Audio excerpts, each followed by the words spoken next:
Sentinel. 4 days, 12 hours, 22 minutes, and 22 seconds. 49. 5 hours after Omega's sacrifice, Jonathan, Kay, and I found ourselves waiting atop another dusty plateau. The wind screeched across the plain, blowing sand up around our legs and into our faces. I sat with my hands bound behind my back with thick vines. Kay watched over me grimly, and Jonathan scanned the skies. But there was a reason we were there. Jonathan and I had carried Kay's body away from the cave, and made our way as quickly as possible to higher levels above the heat of the jungle. None of us wanted to succumb to heat stroke, so that was our primary goal.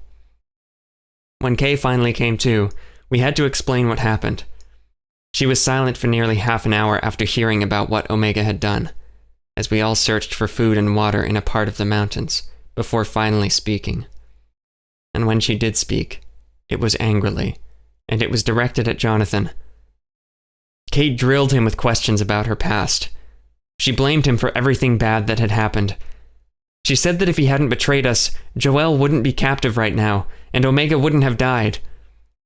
She threatened to throw him off the cliff, though she restrained herself. Jonathan agreed with her.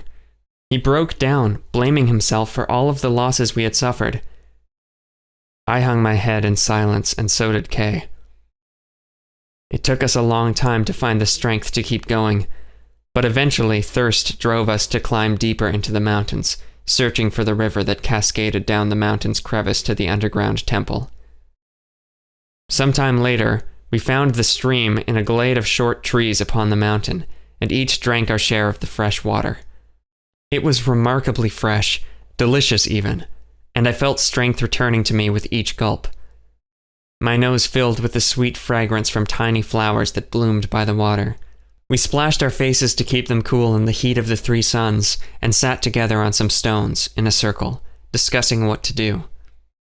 Kay absent-mindedly crushed rocks with her fingers, while Jonathan sat on his hands, and I drew lines in the gravel with a leafy stick.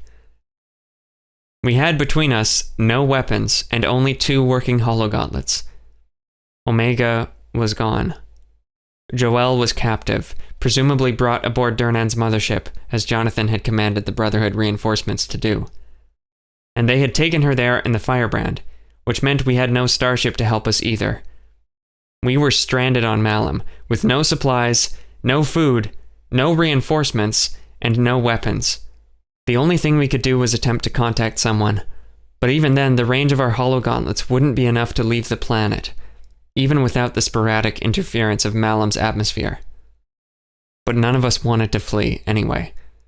And as much as we all hated the idea, we quickly agreed that we only had one option, unless you count giving up on saving Earth and trying to live the rest of our lives on Malum as an option, but we did not. There was only one choice, and if it worked, it wasn't a half-bad idea. We had to turn ourselves in to the mothership. If we were to save Joelle, we'd have to find a way onto the mothership anyway. We scanned for her earpiece, but it was either beyond the range of our hologauntlets, or it was within a disruptive field of some kind. Our best assumption was that she was aboard the mothership.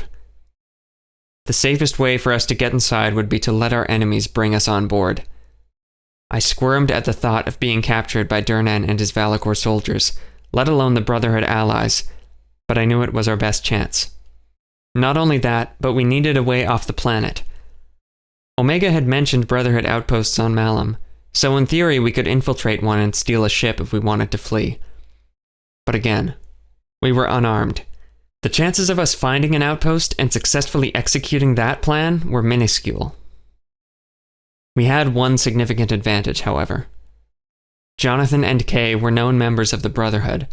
Of course, previously, Reiner had ordered Director Ali to have Jonathan killed, and in turn Ali ordered Kay's alter ego to follow through on the command. Following that, Reiner obviously changed his mind about Jonathan, and thought he could use him a little longer when he ordered him to watch us aboard the Firebrand. But it was clear the Brotherhood was not a transparent organization, even within its own ranks. The chances that someone aboard the mothership knew that Jonathan and Kay were rebels against the Brotherhood, or that if Kay was really activated she would kill Jonathan, were slim.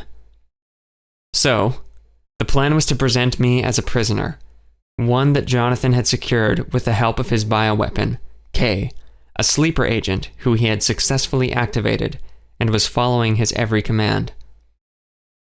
So K tied my hands with vines, the only thing we had available, and we made our way to a high plateau with as little atmospheric interference as possible. Jonathan and K had been transmitting their coordinates for hours. The range of the signal was short, so we had to wait for a Valakor ship to fly by. Eventually, however, a scout noticed us and contacted Jonathan. He turned to face K and I. His face was grim. "Duhrnan is coming," he said. I exhaled. It was a strange feeling, one of both relief and dread. It was too late to change plans now. Kay stepped toward Jonathan. "You know, if you decide to betray us once we get inside, I'm gonna kill you. I don't care if it gets me killed in the process. Hell, I'm gonna die anyway, so..." Jonathan raised his hands defensively. "Kay, I understand. I promise I will not do anything to betray our mission." Kay snorted angrily and brushed some dust off her arms. "Like a promise from you means anything." "Come on," I said. They turned to me. "We have to trust each other now. I know it's a lot to ask, but we need to trust one another. Like Joel would say, every good team is built on trust." Jonathan and Kay pursed their lips and glanced to each other. A moment passed. Jonathan sighed. "I can't believe the mess we're in. You have no idea how sorry I am about everything." Kay shook her head. "I have some idea. I know it's not sorry enough." He frowned. I stood up, my arms still tied. "Look," I said, "if you can't trust each other for our sake, then do it for Joel's." I paused. "Do it for Omega. They would want us to have the best chance of succeeding, and that means we have to be airtight in our faith in one another." Jonathan nodded, and Kay sighed. At last, Kay reached out a hand to Jonathan. He hesitated, then grabbed her hand to shake. "Ow!" he yelped. Kay smirked. "What? It's just a handshake." Jonathan pulled his hand back and shook it in the air, staring at Kay. "Kay," I said, "please." "What?" she complained. "It's a lot better than he deserves. I don't think he needs us threatening him anymore." Kay's lips curved into a thin frown. Jonathan cleared his throat. "It's all right. You have every reason to hate me. And after Duhrnan is stopped, I will disappear. You'll never have to hear from me again. Never have to see my face again," he said. "But for now, I'm committed to saving Earth." He shook his head, a tear forming in his eye. His voice wavered. "Too many have already died. Too many have been used to fuel this machine of destruction and power.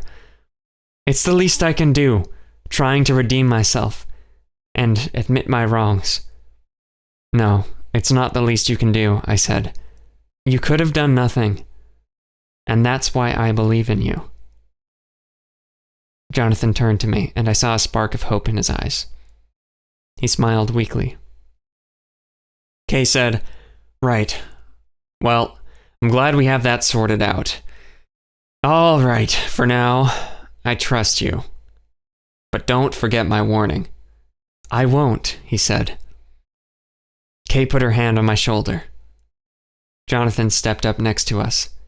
He put his hands on our shoulders, and we huddled together in a circle, lowering our eyes and staring at the ground. We shared a deep breath. "We need a win," I said. "Desperately. So desperately, our lives literally depend on it.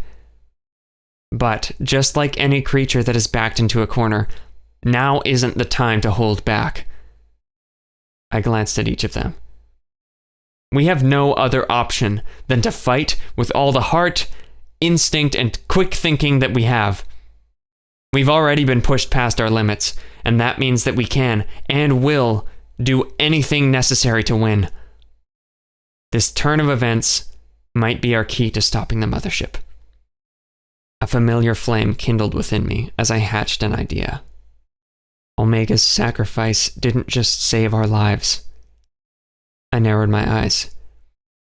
I thought, coming to Malum, we would discover something about the Loro that would help us stop Duhrnan. I was wrong. But it wasn't a waste. I knew destiny brought us here for a reason, and that reason was to find Omega. They, whether intentionally or not, gave us the key insight we need to stop the mothership. Tension was rising between us. Jonathan stared at me, and Kay breathed with a powerful calmness. Just like the Myrock, the mothership's armor is nearly impenetrable from the outside, but from the inside, the air was electrified around us. This was our chance. We're about to leap into the maw of the mothership, I said. Obviously, we need to find a way to escape, and with Joel. But even if that's not possible, for the sake of the galaxy, we must take this opportunity to destroy the mothership from the inside. It may be our only chance. Once your cover is blown, we will only have so much time to take action, sabotage the starship, and escape with Joel. We shared one last moment of silence before I concluded. Let's go save the day. We all nodded. Then Jonathan checked his scanner. The mothership was almost here. We waited for a few minutes as the great black spider descended on its invisible thread. Engulfed in shadow, we craned our necks toward the sky. A Valakor dropship, accompanied by 4 insect-like fighters, approached us. Heat blasted us from the engines of the dropship as it touched down, and Valakor soldiers in sleek black armor emerged, beckoning us to enter the shuttle. Kay shot me a glance and winked, before resuming a stone-cold expression. She hoisted me up, and following Jonathan, shoved me onto the shuttle. I took in one last breath of fresh air before the shuttle doors closed, and I sat in silence next to Jonathan and Kay, bound, unarmed, and surrounded by Valakor. Their sets of 3 eyes were wet in the darkness, gazing at me curiously. They snarled quietly, baring their needle-like teeth. The seat was a cold metal. There were no windows, but I felt the shuttle lurch upwards. In just minutes, we would be aboard the mothership. I thought about Vorin. I thought about Astroloth. I thought about my mother. I thought about Omega. We were almost within the heart of Duhrnan's domain. I clenched my fists in anticipation.